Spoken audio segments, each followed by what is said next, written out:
ক্ষমতায় গেলে প্রধানমন্ত্রীর মেয়াদ 10 বছর এবং উপরাষ্ট্রপতির পদ সৃজন করবে বিএনপি। একই সঙ্গে সংসদের উচ্চকক্ষ প্রবর্তন, বিরোধী দল থেকে ডেপুটি স্পিকার এবং উচ্চকক্ষে 20% প্রতিশ্রুতি দেয় বিএনপি। বিকেলে রাজধানীর একটি হোটেলে আয়োজিত অনুষ্ঠানে এই ইশতেহার ঘোষণা দেওয়া হয়। অনুষ্ঠানে ইশতেহারের বিভিন্ন দিক তুলে ধরেন দলের চেয়ারম্যান তারেক রহমান। ইশতেহারের রাষ্ট্র ব্যবস্থা সংস্কার অংশে বলা হয়েছে, সর্বশক্তিমান আল্লাহর প্রতি পূর্ণ আস্থা ও বিশ্বাস রাষ্ট্র পরিচালনার মূল নীতি হিসেবে সংবিধানে পুনর্স্থাপন করা হবে। জুলাই সনদ বাস্তবায়ন, অগণতান্ত্রিক সংশোধনী বাতিল, 31 দফার ভিত্তিতে সংস্কার, তত্ত্বাবধায়ক সরকার ব্যবস্থা বহাল, উপরাষ্ট্রপতি পদ সৃজন, প্রধানমন্ত্রীর মেয়াদ 10 বছর, রাষ্ট্রীয় ক্ষমতার ভারসাম্য, বিচার বিভাগের স্বাধীনতা, সংসদে উচ্চকক্ষ প্রবর্তন, বিরোধী দলীয় ডেপুটি স্পিকার, উচ্চকক্ষে 20% নারী, 70 অনুচ্ছেদের সংশোধন, আন্তর্জাতিক চুক্তিতে স্বচ্ছতা নিশ্চিত, স্বাধীন নির্বাচন কমিশন গঠন, সাংবিধানিক প্রতিষ্ঠানের সংস্কার করবে দলটি। এবং একটি পরিকল্পনা হচ্ছে যে বাংলাদেশে আমরা গার্মেন্টসের বাইরে আরো নতুন নতুন কতগুলো সেক্টরকে আমরা নিয়ে আসতে চাই, যেখানে নারীদের আরো বেশি সংখ্যক কর্মসংস্থানের সুযোগ হবে। সেটি গার্মেন্টসের মতন অনেক সেক্টর আছে যেগুলোকে আমরা ইজিলি আনতে পারি। সেটি টয় সেক্টর হতে পারে, সেটি লেদার সেক্টর হতে পারে যেখানে নারীরা কাজ করতে পারবেন, সেটি এরকম আরও অনেক সেক্টর আছে যেখানে নারীরা কাজ করতে পারেন। অর্থাৎ আমাদের লক্ষ্য এবং উদ্দেশ্য আছে মোর নাম্বার অফ দেশের যে নারী জনগোষ্ঠী আছে তারা কর্মসংস্থানের ব্যবস্থায় এরকম সেক্টরকে আমাদের ইনভাইট করে দেশের মধ্যে নিয়ে আসা। দর্শক, এই মুহূর্তে রাজধানীর হোটেল সোনারগাঁয়ে বিএনপি তার ইশতেহার ঘোষণা করছে। আমরা সরাসরি সংযুক্ত হচ্ছি সেখানে।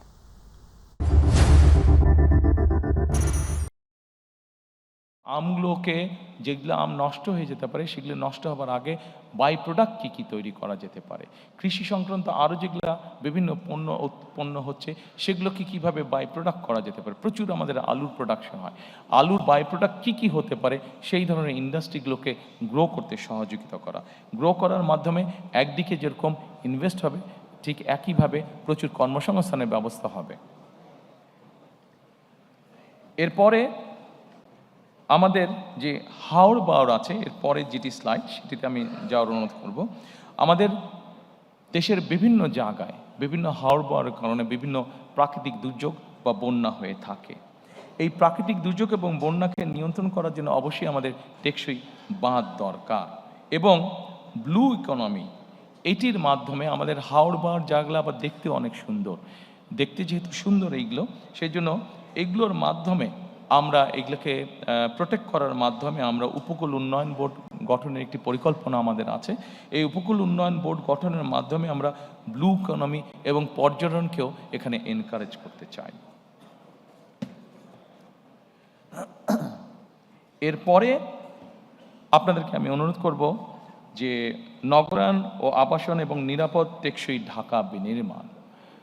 সম্মানিত উপস্থিতিবৃন্দ, ঢাকা পৃথিবীর যে কোনো দেশের রাজধানী থেকে অত্যন্ত পপুলেট একটি জায়গা।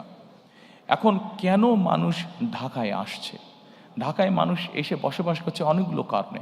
সন্তানের চিকিৎসা, বাবা মায়ের চিকিৎসা, সন্তানের লেখাপড়া, জব সিকিউরিটি, এনভায়রনমেন্ট, সব কিছু মিলিয়ে মানুষ ঢাকাতে কিছুটা বেটার ফিল করে। কিন্তু আমরা যদি এই ফ্যাসিলিটিগুলো যদি আমরা বিভিন্ন জায়গায় আমরা তৈরি করতে পারি, ঢাকার আউটস্কার্টে যদি আমরা যেই ডিস্ট্রিক্টগুলো আছে সেখানে যদি তৈরি করতে পারি এবং সেখানে যদি খরচ কম হয় একজন মানুষের থাকার, সেখানে যদি ভালো স্কুল থাকে, সেখানে যদি ভালো ট্রিটমেন্টের ব্যবস্থা থাকে, সেখানকার পরিবেশটা যদি সিকিউর হয়, তাহলে আমরা মনে করি যে মানুষ সেখানেই থাকবে। হ্যাঁ, এখানে একটি বিষয় আছে, সেখানে থাকবে কিন্তু কাজ করবে কোথায়? কাজ সে ঢাকায় করতে পারে।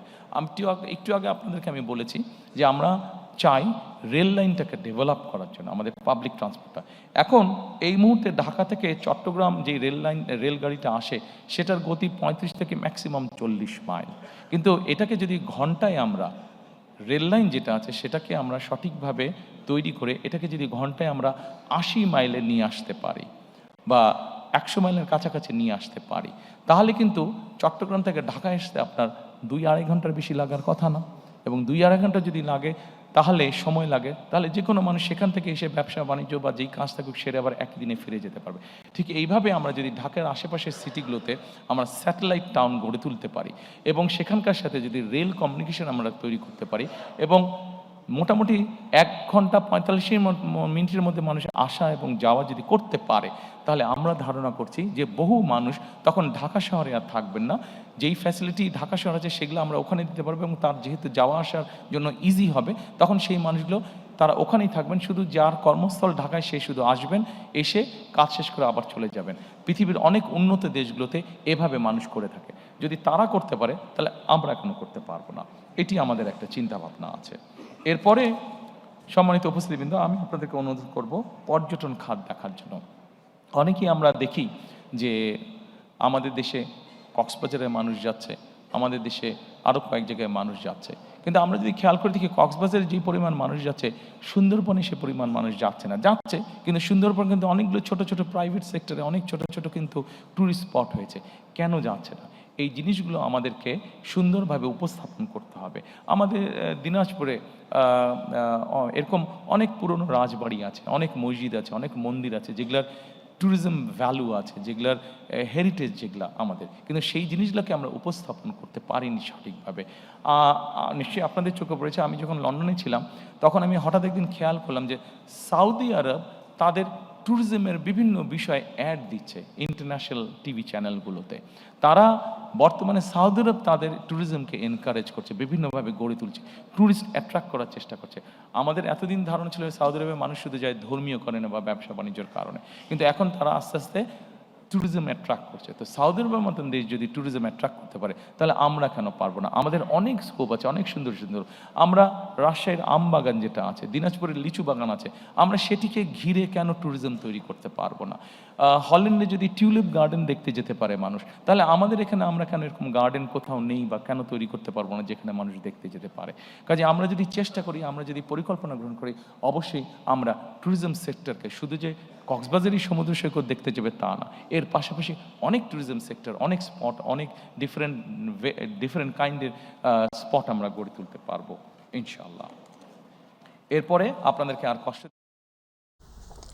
দর্শক, আমরা এতক্ষণ সরাসরি সংযুক্ত ছিলাম হোটেল সোনারগাঁও। সেখানে বিএনপি চেয়ারম্যান নির্বাচনী ইশতেহার ঘোষণা করছিলেন।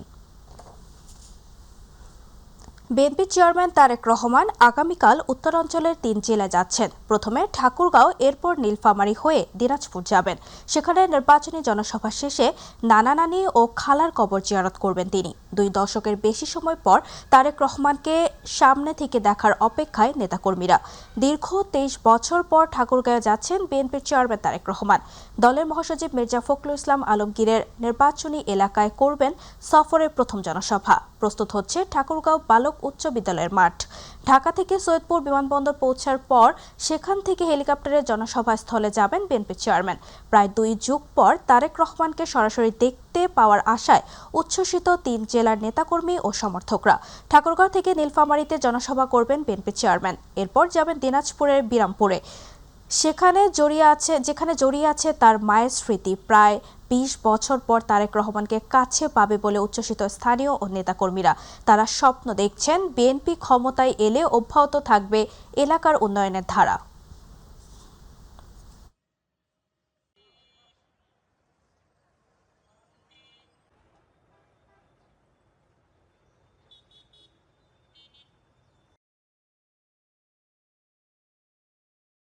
জাতিকে শুধুই ফ্যাসিবাদ আর বৈষম্য উপহার দিয়েছে উল্লেখ করে জামাতে ইসলামের আমির জানান, ক্ষমতায় গেলে সকল ধরনের অপকর্ম থেকে জামাত নেতাদের হাত পরিষ্কার থাকবে। বরিশালে একাধিক জেলায় নির্বাচনী জনসভায় যোগ দিয়ে এসব কথা জানান তিনি। জামাত আমির আরও বলেন, বরিশাল অঞ্চলের নদী ভাঙন সহ সকল দুর্দশা দূর করতে অগ্রণী ভূমিকা রাখবে তার দল। এস.এম. আরিফের রিপোর্ট।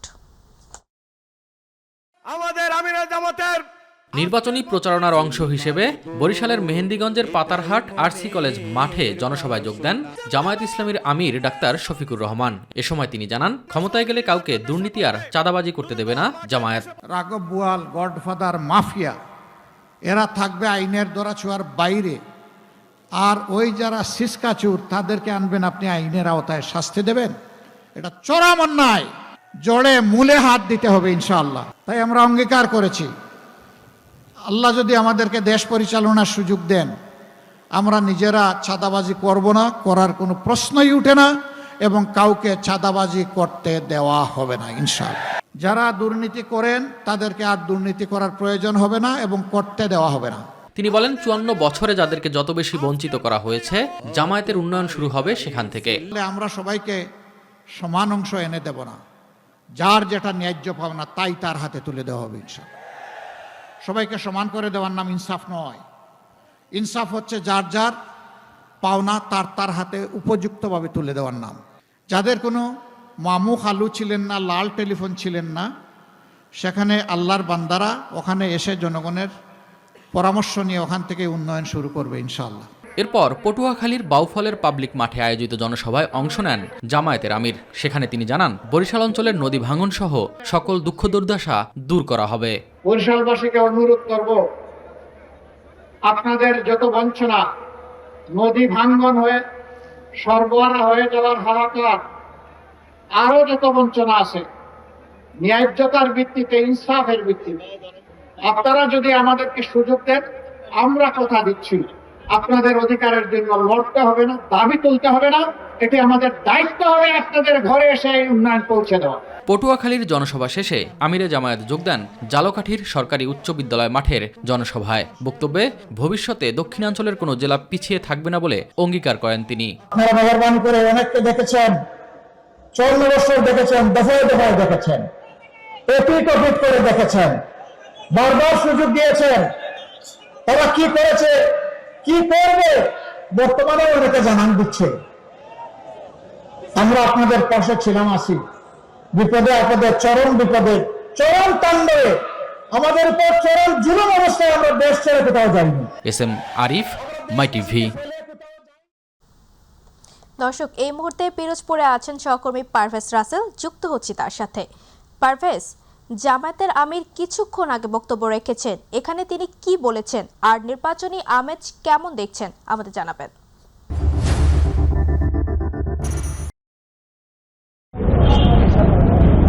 যেমনটা বলেছিলেন, আমিও যেমনটা আপনাকে জানাতে চাই, আপনি জানেন যে আসলে বরিশালের পিরোজপুর কিন্তু জামাত ইসলামের একটি দুর্গ বলা চলে। এখানে জামাত ইসলাম যারা করে, জামাত ইসলামের যারা সমর্থক, কর্মী, নেতা, তাদের হৃদয়ের স্পন্দনের একটা জায়গা কিন্তু আসলে পিরোজপুর। এখানে রয়েছেন কোরআনের পাখি আল্লামা দেলাওয়ার হোসেন সাইদির সমাধিস্থল, এবং এখানে রয়েছেন তার দুই ছেলে, দুজনেই কিন্তু আসলে সংসদ সদস্য প্রার্থী। আজ কিন্তু উচ্চ মাধ্যমিক বিদ্যালয় পিরোজপুরের মাঠে ছিলেন জামাত ইসলামের আমির। তিনি কিন্তু বিভিন্ন দিক নির্দেশনা দিয়েছেন, উন্নয়নের কথা বলেছেন, প্রতিশ্রুতির কথা বলেছেন, এবং সম্পূর্ণভাবে অনিয়ম, অপরাধ, দুর্নীতি, মাদক মুক্ত একটি সমাজ গড়ার প্রত্যয় কিন্তু ব্যক্ত করেছেন, একটা ইনসাফের বাংলাদেশ গড়ার কথা কিন্তু বলেছেন। সব মিলিয়ে আজকের সমাবেশটা আসলে একটি স্মরণকালের ঐতিহাসিক সমাবেশ ছিল, কারণ দীর্ঘ 17 বছর কোনোভাবেই এই দলটি জামায়াত ইসলাম কোনোভাবে কোনো সভা, সেমিনার কোনো কিছু করতে পারেনি। তারা আজ সমবেত হয়েছে, প্রাণের বন্ধনে আবদ্ধ হয়েছে, তারা তাদের নেতার আমিরের কথা শুনেছেন এবং ডাক্তার শফিউর রহমানের আশ্বাসে তারা আশ্বস্ত হয়েছেন। সব মিলিয়ে তারা নতুন করে তার এই আগমন এবং তার বক্তব্যের মধ্য দিয়ে নির্বাচনের নতুন একটি দিক নির্দেশনা বা নতুন একটি সমীকরণ তারা দেখছে। আমার সামনে রয়েছে পিরোজপুর 1 আসনের সংসদ সদস্য প্রার্থী মাসুদ সাইদি, যিনি আল্লামা দেলাওয়ার হোসেন সাইদির পুত্র। আমি একটা কথা বলে জানতে চাইব, আপনি তো জামাত ইসলামের পক্ষে দাঁড়িপাল্লার প্রতীক নিয়ে নির্বাচন করছেন, এই আসন থেকে আপনাকে কেন মানুষ ভোট দেবে এবং কেন মানুষ আপনার প্রতি আসবে, এবং নির্বাচনের যে প্রচারণা চালাচ্ছেন কতটুকু বিজয়ের ক্ষেত্রে আশাবাদী? ধন্যবাদ মাই টিভিকে আমাদেরকে আমাদের কথাগুলি জাতির সামনে তুলে ধরার সুযোগ করে দেওয়ার জন্য। মানুষ আমাদেরকে ভোট দেবে কারণ মানুষ আমাদের উপর আস্থা রাখে। মানুষ এটা জানে এবং বিশ্বাস করে যে আমরা সন্ত্রাস, চাঁদাবাজি, মাদক ব্যবসা করি না। আমরা মানুষকে ধোঁকা দিয়ে আমরা প্রতারণা বলে কোনো বক্তব্য রাখি না। আমরা মানুষের পাশে ছিলাম, মানুষের সুখে দুঃখে পাশে থাকি, মানুষের উন্নয়নে কাজ করি। এই জন্য মানুষ আমাদের উপর আস্থা রাখে, অতীতেও আস্থা রেখেছে, এবং বিশ্বাস করি যে আমাদের সামনে যে নির্বাচন আসছে, এই নির্বাচনে মানুষ আমাদের উপরে আস্থা রাখবে ইনশাআল্লাহ। আর জনগণ যদি আমাদেরকে আল্লাহ তাআলার দয়ায় তাদের সেবক হিসেবে কবুল করেন, তাহলে আমরা এই পিরোজপুরে আল্লামা সাইদি, শহীদ আল্লামা সাইদি, যিনি আমার সম্মানিত পিতা, যিনি 1996-2001 এখানে উপর্যুপুরি 2বার 10 বছরের জন্য এমপি ছিলেন, তিনি যেভাবে উন্নয়নের কাজগুলি শুরু করেছিলেন তার এই অসমাপ্ত কাজগুলি আমরা সমাপ্ত করবো ইনশাআল্লাহ। এছাড়া বর্তমান পরিবেশ পরিস্থিতি এবং যুগের সঙ্গে তাল মিলিয়ে এই পিরোজপুরের উন্নয়নে যা কিছু করা দরকার সবটা আমরা করবো। এই বিষয়ে আমরা জনগণের কাছে প্রতিজ্ঞাবদ্ধ। আজকে যে জামাত ইসলামের আমির আসলেন, তার সমাবেশ, তার বক্তব্য, এতে আপনারা কতটা আশ্বস্ত হয়েছেন? আলহামদুলিল্লাহ, আপনারা জানেন যে আমাদের আমির জামাত যখন বক্তব্য রাখেন তখন তিনি যেখানে যান সেখানকার মানুষকে তিনি উজ্জীবিত করেন, আন্দোলিত করেন। আমির জামাতের বক্তব্যগুলি জাতি গড়ার বক্তব্য, এই দেশকে গড়ার বক্তব্য, দেশকে সামনের দিকে এগিয়ে যাওয়ার বক্তব্য এবং বিশেষ করে দেশকে পৃথিবীর বুকে মাথা উঁচু করে দাঁড়ানোর যে স্বপ্ন তিনি এই জাতিকে দেখাচ্ছেন, তার বক্তব্যের মাধ্যমে তিনি জাতিকে সেগুলি বলে বেড়াচ্ছেন। আমরা সেই বক্তব্যের আলোকে পিরোজপুরবাসী আমরা উজ্জীবিত। আমরা আশা করছি জামাত ইসলামী তাদের যে ইশতেহার ঘোষণা করেছে, যেটি কিনা জনতার ইশতেহার, এই ইশতেহারে যতগুলি কমিটমেন্ট করা হয়েছে ইনশাআল্লাহ প্রত্যেকটি কমিটমেন্ট বাংলাদেশ জামাত ইসলামী ক্ষমতা আসলে একটি একটি করে বাস্তবায়ন করা হবে ইনশাআল্লাহ। ধন্যবাদ। যেমনটা জানাচ্ছিলেন তাবাসসুম, আপনি যেমনটা শুনছিলেন, পাশাপাশি একটু তথ্য দিয়ে রাখছি, এই অঞ্চলের মানুষ কিন্তু এবার এক হয়েছে, জোট বেঁধেছে। আর দিনের ভোট রাতে নয়, আর মিথ্যা প্রতিশ্রুতিতে তারা বিশ্বাস করবে না। এবার যারা দেশের উন্নয়ন করবে, দৃশ্যমান উন্নয়ন করবে, দেশের মানুষের পাশে থাকবে, এমন ব্যক্তিকে তারাও কিন্তু বিজয়ের ক্ষেত্রে এগিয়ে রাখবে। আমাদেরও প্রত্যাশা রয়েছে এমনটি। আগামী 12ই ফেব্রুয়ারি একটি অবাধ, সুষ্ঠু, নিরপেক্ষ নির্বাচন এবং সকলের অংশগ্রহণমূলক নির্বাচন হবে। তো এই রয়েছে বরিশালের পিরোজপুর থেকে আমার কাছে নির্বাচনী প্রচারণা যতটুকু তথ্য ছিল। তাবাসসুম। পারভেজ, আপনাকে ধন্যবাদ। দর্শক, পিরোজপুর থেকে জামাতে ইসলামীর জনসভায় সর্বশেষ তথ্য তুলে ধরছিলেন আমাদের প্রতিনিধি পারভেজ রাসেল। ফরিদপুরের বোয়ালমারীতে এই প্রথম সফরে আসছেন জামায়াতে ইসলামী আমির ডক্টর শফিকুর রহমান। সন্ধ্যায় বোয়ালমারী পৌর স্টেডিয়াম মাঠে আয়োজিত এক নির্বাচনী জনসভায় প্রধান অতিথি হিসেবে বক্তব্য দেওয়ার কথা রয়েছে তার। জানা গেছে, ডক্টর শফিকুর রহমান প্রথমে হেলিকপ্টার যোগে নড়াইলের একটি জনসভায় অংশ নেবেন। সেখানে কর্মসূচি শেষ করে সড়ক পথে ফরিদপুর 1 আসনের দলীয় প্রার্থী প্রফেসর ডক্টর ইলিয়াস মোল্লার জনসভায় অংশ নেবেন। জনসভা শেষে রাতে ফরিদপুর সদরে দলীয় মনোনীত প্রার্থী প্রফেসর আব্দুল তাওয়াবের নির্বাচনী জনসভায় অংশ নেওয়ার কথা রয়েছে। আমিরের আগমনকে ঘিরে জেলা নেতাকর্মীদের মধ্যে ব্যাপক উৎসাহ বিরাজ করছে।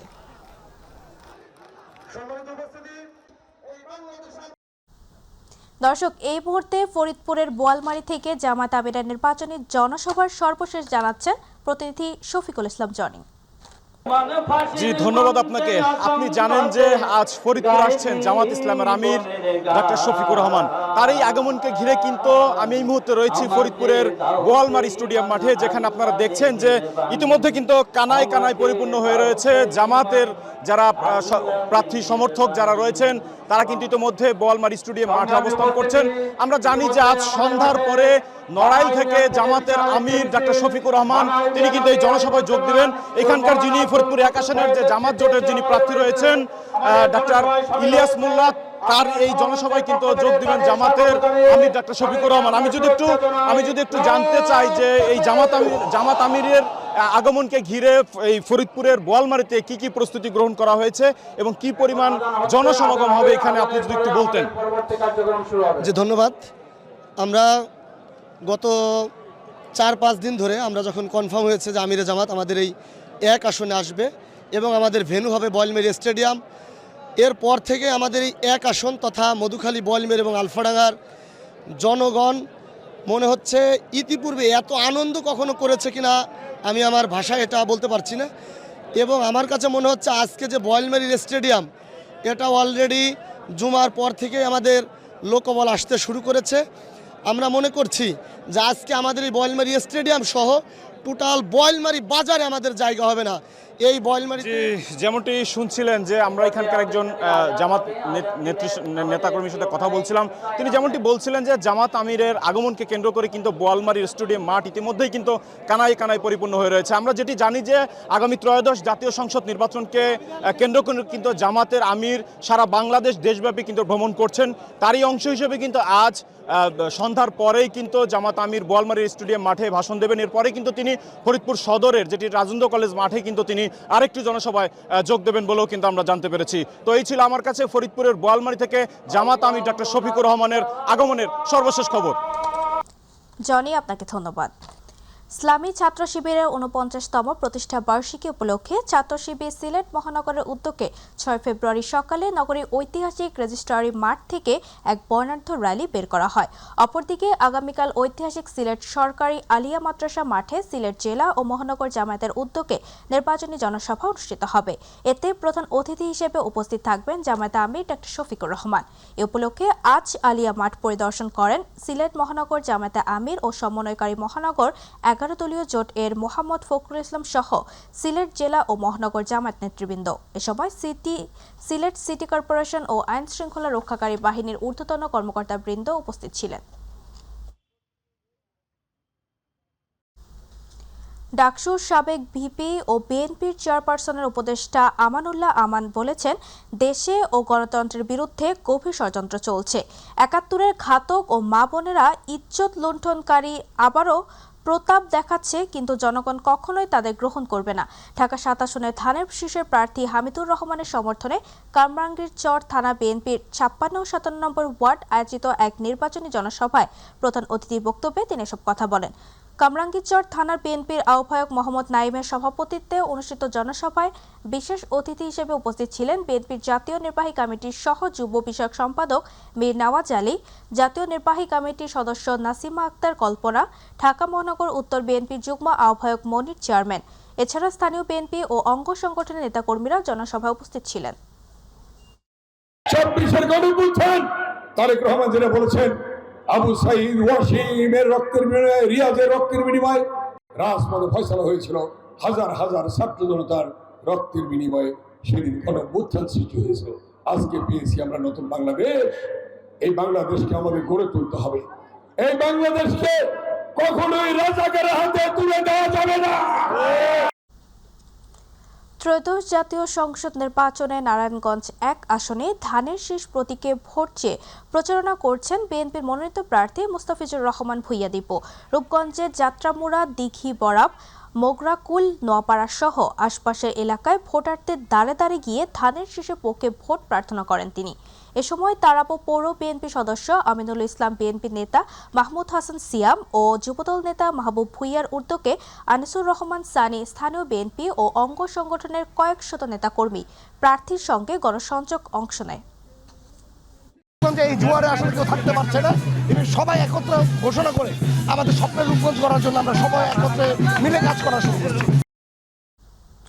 সিলেট ১ আসনে বিএনপি মনোনীত ধানের শীষের প্রার্থী দলের চেয়ারম্যানের উপদেষ্টা খন্দকার আব্দুল মুক্তাদিরের সমর্থনে সকাল 10টায় সিলেট নগরীতে বর্ণাঢ্য সাইকেল র্যালি অনুষ্ঠিত হয়।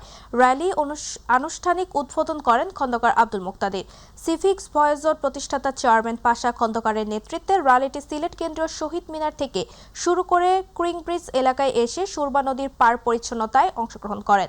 এ সময় আরও উপস্থিত ছিলেন সিলেট জেলা বিএনপির সিনিয়র সহসভাপতি অ্যাডভোকেট আশিক উদ্দিন আশু, সিভিক্স ভয়েসর সিইও মোসাদ্দেক আহমেদ চৌধুরী, গোলাম জাকির চৌধুরী, মহানগর বিএনপির সাবেক আন্তর্জাতিক বিষয়ক সম্পাদক আশরাফ গাজী, রুবেল ইসলাম।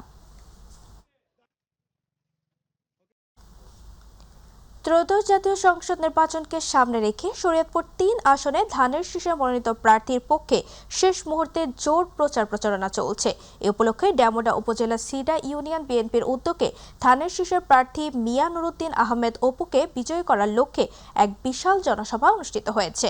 ইউনিয়ন বিএনপির সভাপতি আব্দুস সালাম ব্যাপারীর সভাপতিত্বে এবং সাধারণ সম্পাদক আক্তার হোসেন খান, ইউনিয়ন যুবদলের সভাপতি তারেক বিন হাসিম, মিজান হাওলাদার ও ছাত্রদল নেতা স্বপন মাতবরের পরিচালনায় অনুষ্ঠিত সভায় প্রধান অতিথি হিসেবে উপস্থিত ছিলেন শরীয়তপুর ৩ আসনে ধানের শীষের মনোনীত প্রার্থী মিয়া নুরুদ্দিন আহমেদ অপু।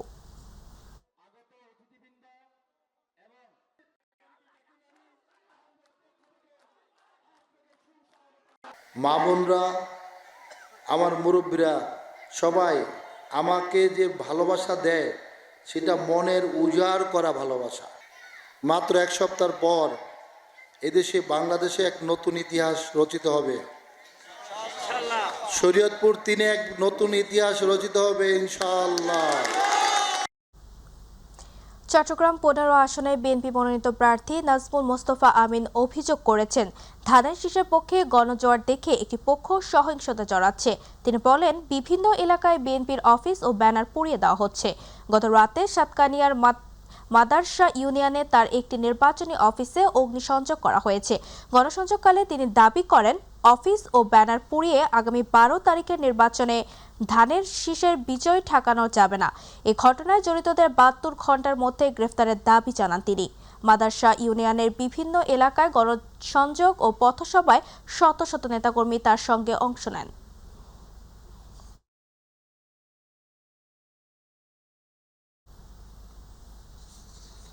ময়মনসিংহ ৪ সদর আসনে জামায়াতে ইসলাম মনোনীত প্রার্থী কামরুল আহসান এমরুল গণসমাবেশ ও নির্বাচনী মিছিল করেছেন। সকালে নগরীর চরপাড়া মোড় থেকে সংক্ষিপ্ত সমাবেশ শেষে একটি মিছিল বের করেন। মিছিলটি নগরীর প্রধান সড়ক প্রদক্ষিণ করে রেলওয়ে কৃষ্ণচূড়া চত্বরে এসে শেষ হয়। মিছিল থেকে উন্নয়নের স্বার্থে দাঁড়িপাল্লার প্রতীকে ভোট প্রার্থনা করেন। মিছিলে জেলা ও মহানগর জামায়াতের নেতাকর্মীরা অংশ নেন।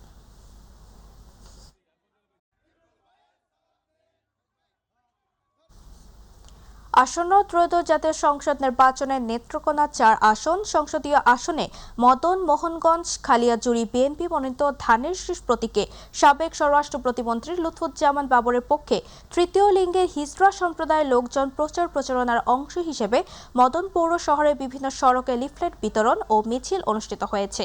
দুপুরে মদন মাজার প্রাঙ্গণ এলাকা থেকে হিজড়া নেত্রী মেহেদী হাসান সর্দার নেতৃত্বে লিফলেট বিতরণ শুরু হয়। পরে লুৎফুজ্জামান বাড়ির সামনে গিয়ে শেষ হয়। এ সময় সবাই লুৎফুজ্জামান বাবরকে ধানের শীষ প্রতীকে ভোট দিতে সবাইকে আহ্বান জানান তারা। মদন মোহনগঞ্জ কালিয়াজুড়ি সবাইকে আপনাদের মূল্যবান ভোট কানা সাবেক স্বরাষ্ট্র প্রতিমন্ত্রী বাবর ভাইকে ভোট দিয়ে জয়যুক্ত করবেন। সংসদে আমরা আবার দেখতে চাই, আর তারই মধ্যে আমরা সারা বাংলাদেশের মানুষের কাছে দোয়া চাই। চট্টগ্রাম মহানগরের ৬টি সংসদীয় আসনে ধানের শীষের প্রার্থীদের পক্ষে দিনব্যাপী নির্বাচনী প্রচারণা চালিয়েছে জাতীয়তাবাদী ইয়াং ইঞ্জিনিয়ার্স ফোরাম। আজ নগরীর বিভিন্ন এলাকায় চট্টগ্রাম ৪, ৫, ৮, ৯, ১০ ও ১১ আসনের বিএনপি মনোনীত প্রার্থী আমির খসরু মাহমুদ চৌধুরী, আসলাম চৌধুরী, মীর মোহাম্মদ হেলাল, আবু সুফিয়ান, সাইদ আল নোমান ও এরশাদ উল্লার পক্ষে গণসংযোগ ও প্রচারণা চালানো হয়। প্রচারণায় সংগঠনের আহ্বায়ক ইঞ্জিনিয়ার শাহনওয়াজ চৌধুরী, যুগ্ম আহ্বায়ক ইঞ্জিনিয়ার ইকবাল হোসেন ও ইঞ্জিনিয়ার আরিফুল কবির এবং যুগ্ম আহ্বায়ক ইঞ্জিনিয়ার ফখরুল ইসলাম সহ ইয়াং ইঞ্জিনিয়ার্স ফোরামের কেন্দ্রীয় মহানগর নেতৃবৃন্দরা উপস্থিত ছিলেন।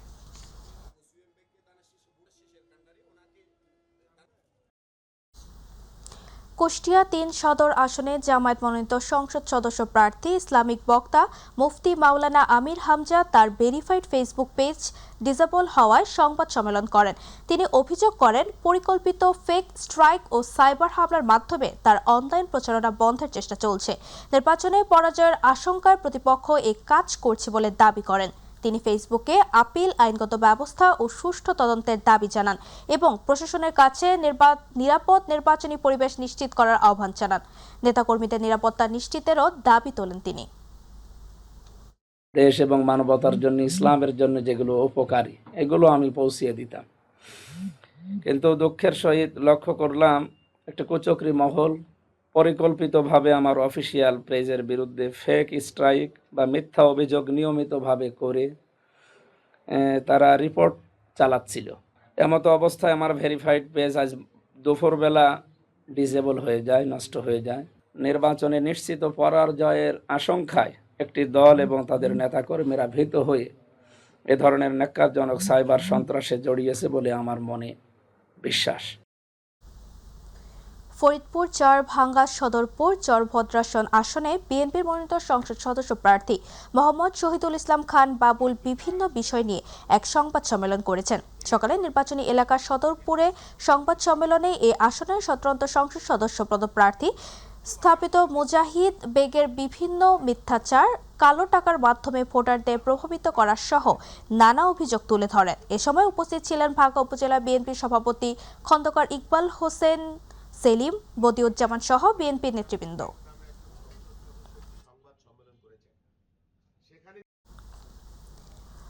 ত্রয়োদশ জাতীয় নির্বাচনে নারায়ণগঞ্জ ৪ আসনের হাতপাখা প্রতীকের সংসদ সদস্য পদপ্রার্থী মুফতি ইসমাইল সিরাজি ও তার নেতাকর্মীরা এলাকায় গণসংযোগ কর্মসূচি পালন করেছেন। আজ দিনব্যাপী প্রার্থী মুফতি ইসমাইল সিরাজি বিভিন্ন এলাকা, বাজার ও গুরুত্বপূর্ণ সড়কে সাধারণ মানুষের সঙ্গে কুশল বিনিময় করেন এবং আসন্ন নির্বাচনে হাতপাখা প্রতীকে ভোট প্রার্থনা করেন। পরে শিবু মার্কেটের নির্বাচনী কার্যালয়ে সাংবাদিকদের সঙ্গে মত বিনিময় করেন প্রার্থী মুফতি ইসমাইল সিরাজি।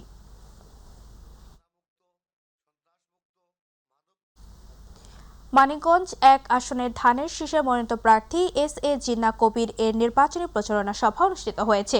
ঘিওর উপজেলার বটতলায় এলাকাবাসীর উদ্যোগে নারী পুরুষের এক বিশাল মিছিল শেষে আলোচনা সভা অনুষ্ঠিত হয়। উপজেলা বিএনপির সহসভাপতি আব্দুস সোবহান হক এর সভাপতিত্বে প্রধান অতিথি হিসেবে উপস্থিত থেকে বক্তব্য রাখেন মানিকগঞ্জ 1 আসনের ধানের শীষে মনোনীত প্রার্থী এস.এ. জিন্নাহ কবিরের জামাতা ব্যারিস্টার জাহিদুল করিম নয়ন। বিশেষ অতিথি হিসেবে বক্তব্য রাখেন যুবদলের নেতা মেহেদী হাসান শীতল, ঘিওর সরকারি কলেজের সাবেক সদস্য সচিব রায়হান হাসান, ঘিওর মহিলা দলের যুগ্ম সম্পাদক শাহিদা আক্তার ইতি সহ অন্যান্যরা।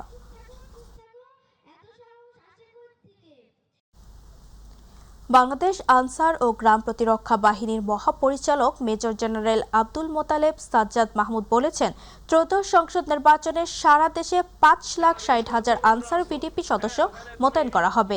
টাঙ্গাইল স্টেডিয়ামে ত্রয়োদশ সংসদ নির্বাচনে জেলার আনসার ও গ্রাম প্রতিরক্ষা বাহিনীর নির্বাচনী প্রস্তুতিমূলক সমাবেশে শেষে সাংবাদিকদের প্রশ্নের জবাবে তিনি এমন কথা বলেন।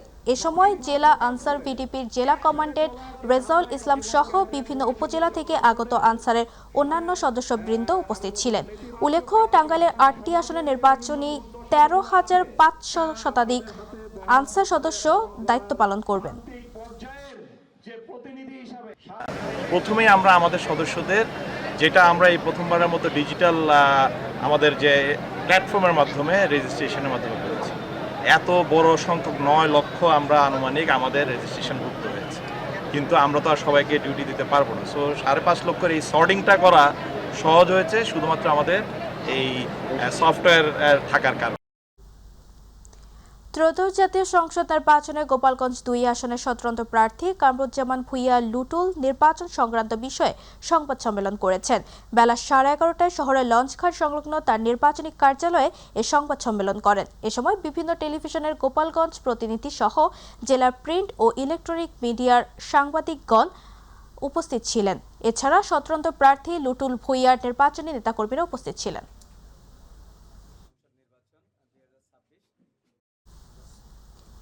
মাগুরা জেলার মোহাম্মদপুর উপজেলার মৌসা গ্রামের 3 নম্বর ওয়ার্ডের উদ্যোগে মাগুরা 2 আসনের বিএনপি মনোনীত প্রার্থী অ্যাডভোকেট নিতাই রায় চৌধুরীর পক্ষে নির্বাচনী মিছিল অনুষ্ঠিত হয়েছে। মোহাম্মদপুর উপজেলা স্বেচ্ছাসেবক দলের সিনিয়র যুগ্ম আহ্বায়ক ও নির্বাচন পরিচালনা কমিটির সমন্বয়ক বায়াজিৎ হোসেনের নেতৃত্বে মিছিলটি মৌসা গ্রামে বিভিন্ন সড়ক প্রদক্ষিণ করে স্থানীয় কানুটিয়া বাজারে গিয়ে শেষ হয়। এ সময় বিএনপি ও এর অঙ্গ সংগঠনের নেতাকর্মীরা উপস্থিত ছিলেন। মিছিল চলাকালে নেতাকর্মীরা দলের পক্ষে বিভিন্ন স্লোগান দেন এবং প্রার্থীর পক্ষে গণসংযোগ করেন।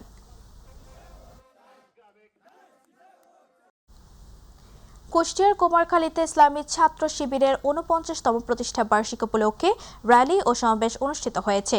সকালে কুমারখালী উপজেলা ছাত্র শিবিরের আয়োজনে কুমারখালী ইসলামিয়া ফাজিল ডিগ্রি মাদ্রাসার সামনে থেকে একটি বর্ণাঢ্য র্যালি বের হয়ে শহরের বিভিন্ন সড়ক প্রদক্ষিণ শেষে বাস টার্মিনাল সংলগ্ন কুমারখালী প্রেস ক্লাবের সামনে এসে শেষ হয় এবং সমাবেশ অনুষ্ঠিত হয়। ছাত্র শিবির উপজেলা শাখা সভাপতি রিয়াদ আল মাহমুদের সভাপতিত্বে প্রধান অতিথি ছিলেন জামায়াতে ইসলাম মনোনীত কুষ্টিয়া 4 আসনের সংসদ সদস্য পদপ্রার্থী আফজাল হোসেন।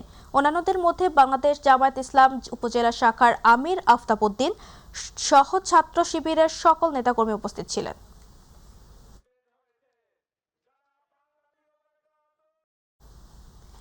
ইসলামী ছাত্র শিবির এর 49তম প্রতিষ্ঠা বার্ষিকী উপলক্ষে নোয়াখালী জেলা উত্তর শাখা উদ্যোগে র্যালি আয়োজন করে। র্যালিতে উত্তর জেলা শিবিরের অফিস সম্পাদক আমিমুল এহসান ফাহাদের সঞ্চালনায় বিশেষ অতিথি হিসেবে বক্তব্য রাখেন উত্তর জেলা শিবিরের সেক্রেটারি মুজাহিদুল ইসলাম, সাবেক জেলা সভাপতি আরিফুর রহমান, অর্থ সম্পাদক ওসমান গনি, চৌমোহনী এস.এ. কলেজ শাখা সভাপতি খালেদ সাইফুল্লাহ সহ অনেকেই। ছাত্র শিবির 234 জন ভাইয়ের শাহাদাতের রক্তে রঞ্জিত কাফেলা কিন্তু কখনোই বাতিলের সামনে মাথা নত করে নাই। ইসলামী ছাত্র শিবিরের এখনো 7 জন ভাই গুম অবস্থায় আছে, কিন্তু ইসলামী ছাত্র শিবির কখনো কারোর সাথে আপোষ করে নাই। ইসলামী ছাত্র শিবিরে ৪৯তম প্রতিষ্ঠা বার্ষিকী পালন করেছে সাদুল্লাপুর উপজেলা শাখা। সকালে সাদুল্লাপুর হাই স্কুল খেলার মাঠ থেকে বর্ণাঢ্য র্যালি আয়োজন করা হয়। র্যালিটি উপজেলার ১১ ইউনিয়নের হাজারো নেতাকর্মীদের অংশগ্রহণে উপজেলা শহরের গুরুত্বপূর্ণ স্থান প্রদক্ষিণ করে সাদুল্লাপুর চৌমাথা মোড়ে এসে পথ সমাবেশের মধ্য দিয়ে শেষ হয়। উপজেলা ছাত্র শিবির উত্তরের সভাপতি মেহেদী হাসানের সভাপতিত্বে ও দক্ষিণের সভাপতি মোশরেকুল ইসলামের সঞ্চালনায় বক্তব্য রাখেন উপজেলা জামায়াতের সেক্রেটারি সিরাজুল ইসলাম, জেলা ছাত্র শিবিরের সেক্রেটারি ইউসুফ আল কারজাভি সহ অন্যান্য নেতাকর্মীরা।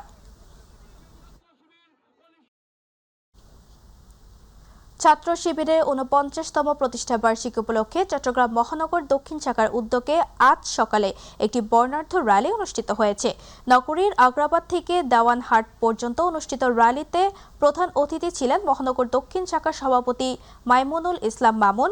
বিশেষ অতিথি ছিলেন জামায়াতে ইসলামী মনোনীত চট্টগ্রাম ১০ আসনের প্রার্থী শামসুজ্জামান হেলালি। র্যালিতে সংগঠনের বিভিন্ন পর্যায়ের নেতাকর্মী ও সাধারণ শিক্ষার্থীরা অংশ নেন। শীত বিদায় নিচ্ছে, কিন্তু চট্টগ্রামের বাজারে দামের উত্তাপ কমার কোনো লক্ষণ নেই। পবিত্র রমজান মাসকে সামনে রেখে মাছ, মাংস ও সবজির দামে বাড়তি চাপ পড়েছে সাধারণ ভোক্তাদের উপর।